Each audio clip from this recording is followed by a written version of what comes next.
Hey everybody, how's it going? My name is Jimmy. I'm here with the Fuji X-T2, my camera of choice. It has been for years. And this is my favorite lens, the 35mm lens, not the weather-resistant version. This is just the regular XF35mm. So with the crop sensor in my Fuji X-T2, makes this a focal length of a 50mm equivalent. Now there's other lenses that I have that kind of, meet this area, zooms, and other primes. However, I still go for this particular lens, and that's what this video is about. Just going to talk about the reasons why I use this one the most. Out of all my lenses in the collection that I have, it's not too vast, but I do have more than a few that I need, and this one is just my tried and true real workhorse. If there's a lens that I just need to, without even thinking, it's this one. This lens is super versatile for me. The profile, the weight, it's still pretty heavy for the size, but there's lenses that are way heavier than this one. I'm not very quantitative with what I'm saying here. I'm not giving you actual grams or anything like that. I'm just saying it's medium weight.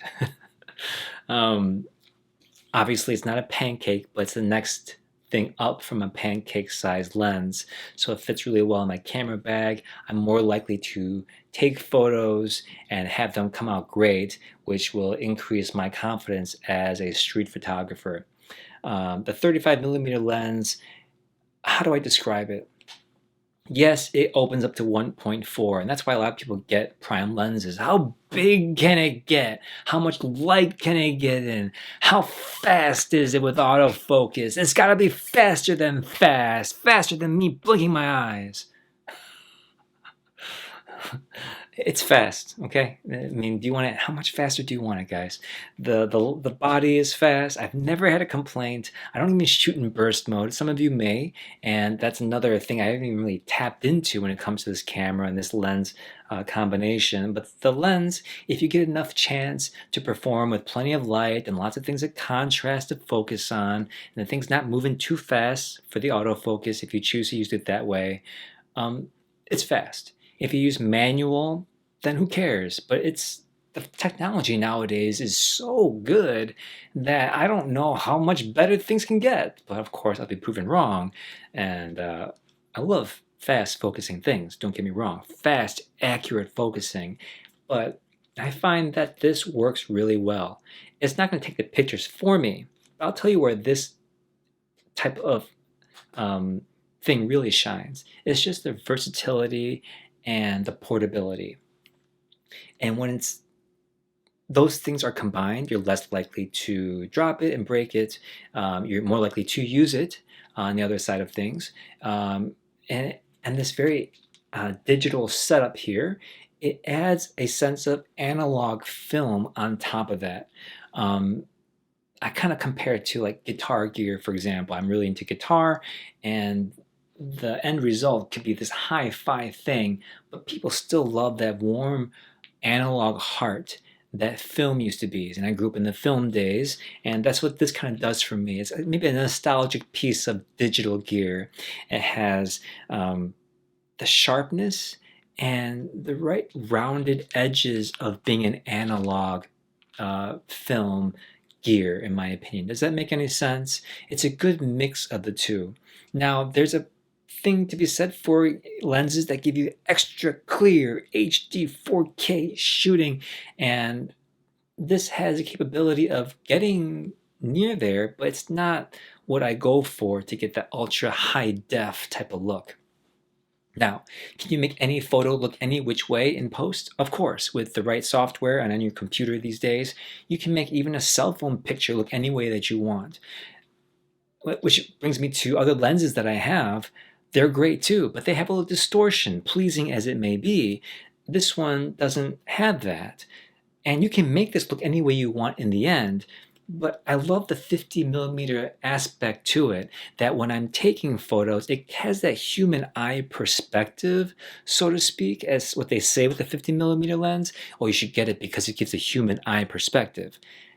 Yeah, but this one in particular, it gives that perspective. It has the analog warm feel without being over the top. It is a high def piece of equipment, and it's not weather resistant, but it is so well made that I don't hesitate to bring this outside with me as long as I take care of it, put it in a sling, and don't change lenses out in the middle of nowhere, like in a desert storm, for example, which some people do, which is crazy. They like take the lens off and they roll it to their partner. Here, give me the other lens. It's like, ugh!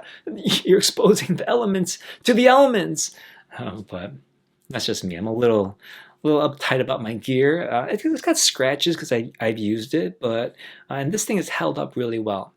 Which brings me to purchasing the lens. It's still being sold widely today. However, there's so much more lenses in the catalog of the XF lenses, and which is awesome for us Fuji shooters. And the focal lengths definitely cross over and intersect in certain places, which gives us so many choices. Having said all that, with all the zoom and other primes that are out there and the weather-resistant versions, would I still get this again today? Totally. I would totally get it today because other people do sell them at discounts because they want to chase the next new shiny object that's out there. And if it's in pretty good condition, you can get this for about $350, $375, $400 around there. Now things are going up in price. However, used gear isn't selling as well these days. So you can finally find that someone to sell something for 400, perhaps if it's in tip-top shape, maybe 425 around there. I think I bought mine 500 with tax, maybe 450 back in the day. But I saw this on B&H that sold out of these currently for 600. I'm not trying to hype up this lens. All the lenses are great. I'm just saying my favorite, the one that I always wish I had on my body when I bring another lens with me. I'm always thinking about, man, if I just brought the 35 with me, this shoot would be sealed deal, man. All these pictures would come out great. You know, even if I have a zoom lens with me, it just doesn't have that quality that this one has. Perhaps it's just I'm really attached to it and I have a story with it. You know, some of my favorite photos that I've taken just going to Whole Foods or walking in the park, pictures just come out better. Just the crop and that distortion, that the fact there isn't really any, and for me anyway, that I've noticed, it's just a solid piece of reliable gear.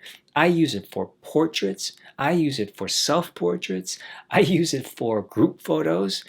Yeah, on camping trips, I've taken lots of group photos with it. Where this was the only real lens that I had, I've taken landscape photos with it in a way where I didn't get a vast landscape, but beautiful scenery. This comes out great.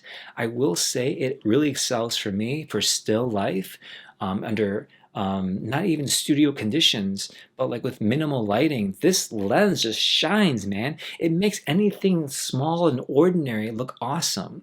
It's not a macro lens, and there's other lenses that can do that. But like I said, this one in particular has a sort of analog feel while still being very high def and crisp and fast. So it's a good mix of both worlds that I'm just very attached to. I found that when I take pictures of other people with this lens, similar to the 85mm focal length, the 56 prime lens, they're similar in that aspect, right? So I have the 35 and the 56 when I'm going to take pictures of people where I want them to look awesome, and I want them to be very flattering photos. Both work great. If I can only bring one, I would bring the 35. The 35 is more versatile. If it's in a in a small cramped area and I want to take some lifestyle shots and there's still portraiture involved and still life of things in the area, the 35 is a no-brainer for me. The pictures will come out true to life and just a little bit of processing editing if I'm doing some raw photos. But straight out of camera, this is it for me. In my future videos, I'll talk about my other gear if you guys want, my other lenses that I've had, and most likely if I've held on to them this long, there's a reason for it. I do have some lenses that aren't my favorite, but I still hang on to, and there's stories for each one of them. But all you guys need to know is that this one, if you can get it for a deal, is a fantastic weapon in your arsenal. The weather-resistant one, I believe, is bulkier, heavier, and more expensive. So, you know, there's a you weigh out the options, and this one, no regrets. I'll put it that way. And I would buy it again today. Thank you so much for watching. Have a very good day. All right, bye.